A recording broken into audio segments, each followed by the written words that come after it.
Next, we're continuing to follow two separate police shootings in two cities. The first out of Charlotte, North Carolina, where violent protests rocked the city overnight after a police officer killed a black man. Demonstrators damaged police cars and threw rocks and bottles at police, who in turn fired tear gas. That man, Keith Lamont Scott, was shot and killed by a plainclothes officer who is now on paid administrative leave. And that comes as another black man, Terrence Crutcher, died Friday in Tulsa, Oklahoma, after police responded to a report of a stalled vehicle. He was shot and killed by Officer Betty Shelby. Protesters want Officer Shelby to be fired and arrested. The state's governor called video of this shooting troubling. Gloria Brown Marshall is an author and associate professor at John Jay College of Criminal Justice, and she joins us now. Good to see you. Too bad it's under these tragic circumstances. Gloria, I want to get your take on this. Activists in Charlotte on Wednesday called Scott's death a modern-day lynching. What do you make of that characterization? I think lynching was a horrible part of this country's history, and many people have been saying that police officers are using their weapons in a way to take black lives in extrajudicial manner, just like lynchings took lives before. I think they make a strong argument, and unless and until we as a society begin to give some answers, and that comes in a trial. So you're going to have heated statements like this because people don't get a chance to see the cross-examination of these officers in court. There's rarely an indictment, and any type of impunity shown to these officers' actions only undermines our confidence in them. Looking specifically at the case in Charlotte, in that case, the victim was shot by a black police officer. Does that at all change the dialogue versus if it was a white police officer? Some part of it is changed somewhat, but we've talked about this before. If you have a system whereby people are treated unfairly and you add to the system people of color, but you keep the system in place, the results are going to be very similar.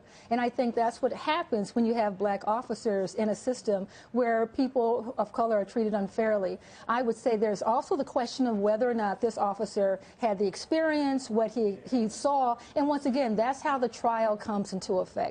You do have certain people who, based on class and in other types of circumstances, look at another group of people with a type of fear they wouldn't have with someone else who's Caucasian, and that officer could be African American and have those biased fears as well.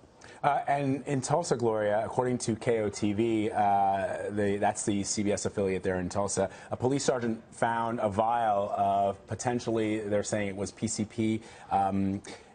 You know, the family is saying that's a distraction from the fact that he had his hands up. He was following the officer's orders. But could that be used in some way to either impugn his character or to say, look, perhaps he was on this hallucinogenic drug and that's why he perhaps didn't follow orders the way the officer is saying?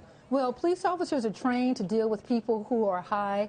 They are trained to deal with people who don't follow rules. And in that training, none of it allows the death penalty in execution of the person if they don't follow the rules or if they happen to be high. Unfortunately, so many times the character of the victim is impugned in these discussions because we don't have a trial. We don't hear that much about the officers. We don't know their background, whether or not they took a drug test, if they've been drinking. We don't know that much about the officers at all, and this gives a free-for-all against the victim to undermine their image in the society. And almost like they deserve to be gunned down. We have a death penalty in this country, and this is not the way it's run. How does police training need to be reformed so that we see an improvement here and we see less shootings, hopefully no shootings at some point? Well, we need a training that allows us to see that we're not in a military zone.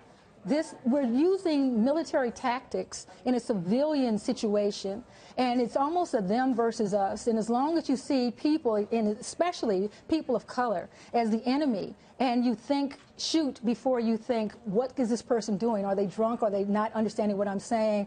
But until we get the military out of the police, then we're going to have more of this, and they're being trained in ways that have these very militaristic responses to a civilian action. And until that training, it's almost an untraining. How do we untrain police so they can stop doing what they've been trained to do in the past? We've got to do that, and we have to also look at our history. We have a history of tensions and race relations with police that goes back 100 years. And we have to undo some of that. So it's a matter of training people out of these responses that they've been given and allowed to do, and with impunity. And we have to say this: how do you take in a terrorist with a shooting in the leg? How do you have someone who walks into a theater in Colorado and they stand trial? The Boston bomber stands trial to find out if he's going to receive the death penalty, and yet these people are executed on the street. Gloria, I want to ask you, with regards to training, there are reports that another officer on the scene pulled his taser and fired his taser at the victim, whereas the officer who killed him had drawn her weapon, her revolver. Just putting on your legal hat for a moment, if you're looking at this, and we don't have all the information, the investigation is still ongoing, but if you're looking at that and you're saying, well, one officer carried out proper procedure, which was to use a taser against somebody who wasn't armed, and the other one didn't, what do you make of that? I see that some people have a fear, and they're saying this person is going to present deadly force, and I have to respond with deadly force. And that's the only time deadly force is supposed to be used. The U.S. Supreme Court has said very clearly that officers can only meet deadly force with deadly force. And so this idea that I feared for my life, that's where a trial comes in. Then explain to a jury why, what were the circumstances that made you fear for your life, and then having both of those officers testify as to what they saw in their individual capacities. All right. Gloria Brown Marshall, thank you. Thank you.